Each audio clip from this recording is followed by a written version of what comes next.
Good evening दोस्तों। मैं Wasim Ahmad Nifty craft से आज ऑप्शन बाइंग, ऑप्शन सेलिंग और नॉन डायरेक्शनल ऑप्शन सेलिंग, इन तीनों ट्रेडिंग स्टाइल को अपने अंदाज में कंपेयर करके बताऊंगा कि मैं इसको किस नजरिए से देखता हूं। दोस्तों, ऑप्शन बाइंग एक बहुत ही रिस्की और दुनिया का सबसे कठिन बिजनेस है। इसको हम ऐसे देख सकते हैं कि बहुत ही टफेस्ट बिजनेस में से एक है। और इसकी परसेंटेज अगर मैं अपने अंदाज में काउंट करूं तो मैं इसको मानता हूं कि सिर्फ 1% चांस है कि आप ऑप्शन बाइंग में कामयाब हो सकते हो। ऑप्शन बाइंग के अंदर मार्केट का थीटा हमारे अगेंस्ट में होता है, टाइम हमारे अगेंस्ट में होता है। तो ये दोनों चीजें जो अगेंस्ट में होती है, अगर मार्केट हमारे डायरेक्शन में जा भी रहा होता है तो भी हमारे हमें हमें प्रॉफिट नहीं हो पाता थीटा की वजह से। और अगर ये टाइम के साथ जितना बीतता जाएगा, हमारा ऑप्शन बाइंग में विन करने के चांसेस उतने ही कम हो जाएंगे।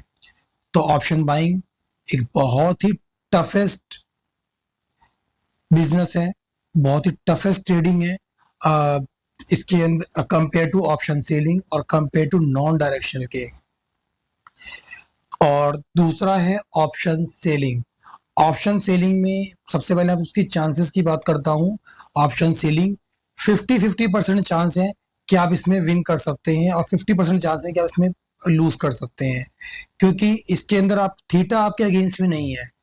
मार्केट की डायरेक्शन आपने सही कैच करी हुई है, तो आप अगर मार्केट टाइम भी लेती है आपके साइड में जाने में तो भी आप इसके अंदर पैसा बना सकते हैं।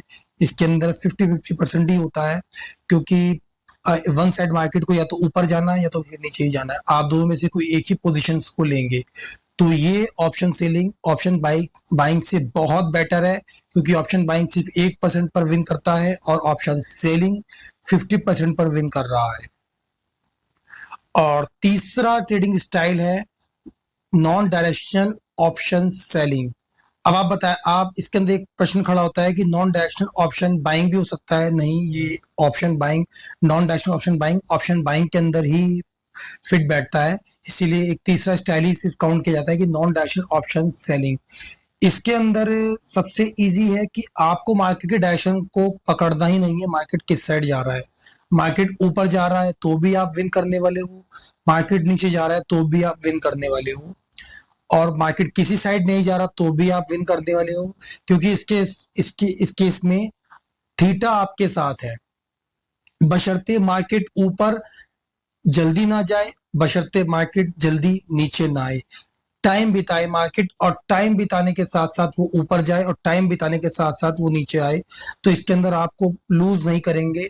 और इसके चांसेस 70-80% होते हैं कि आप इसमें विन करोगे। दोस्तों, अगर इसके अंदर इस स्टाइल में अगर आपका विन रेशियो ऑलरेडी ज्यादा ही होगा और इसके अंदर अगर आपका रिस्क रिवॉर्ड अच्छा है, तो इसके अंदर मोस्ट प्रोबेबिलिटीज मतलब हाईएस्ट चांसेस हैं कि आप पैसा बना सकते हो।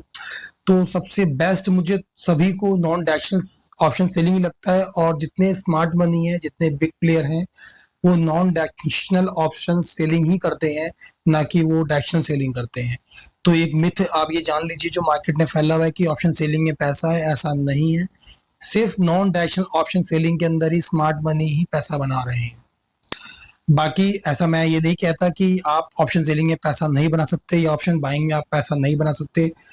टफेस्ट है, मेहनत करनी पड़ेगी, स्किल डेवलप करना पड़ेगा, तो आप इसमें आप पैसा बना सकते हैं। और जो जिनके पास कैपिटल नहीं है उनको मजबूरी में ऑप्शन बाइंग चुनना पड़ता है, और जिनके पास थोड़ा बहुत कैपिटल है वो ऑप्शन सेलिंग में हाईएस्ट रिटर्न चाहते हैं कि हम हाईएस्ट रिटर्न लें, क्योंकि नॉन डायरेक्शनल ऑप्शन सेलिंग में रिटर्न की परसेंटेज काफी कम है लेकिन चांसेस ज्यादा हैं। तो ऐसा है कि नॉन और डायरेक्शनल सेलिंग के अंदर आप लोग हाई रिटर्न के चक्कर में ही उसके अंदर पैसा लूज कर रहे हैं, और डायरेक्शनल सेलिंग वाले भी काफी पैसा लूज कर रहे हैं। तो अब ये आपको देखना है, आपका ट्रेडिंग स्टाइल, आपको आपके माइंडसेट, आपकी साइकोलॉजी आपकी कहाँ फिट बैठती है। और अगर आपको इसके अंदर नॉन डायरेक्शनल में अगर आप सेलिंग में अगर आप बनाना चाहते हैं तो आपको जाहिर सी बात है आपको फंड की रिक्वायरमेंट ज्यादा होगी, लेकिन आपके विन रेशियो ऑलरेडी ज़्यादा ही होंगे और पैसे बनाने के चांसेस भी वेरी हाई है। ये था ऑप्शन बाइंग, ऑप्शन सेलिंग और नॉन डायरेक्शनल ऑप्शन सेलिंग का मेरी नज़र में कंपेयर। बाकी अगर आपका कोई और सवाल होता है या आपको कोई मेरी बात समझ में नहीं आ रही है तो आप मुझे कमेंट सेक्शन में लिख सकते हैं, मैं आपको ज़रूर रिप्लाई करूँगा। तीनों इसी स्ट्रेटजी के बारे में, तीनों स्टाइल के बारे में अगर आपको कोई भी प्रश्न हो तो कमेंट में बेझिझक मुझसे पूछ सकते हैं। Thank you.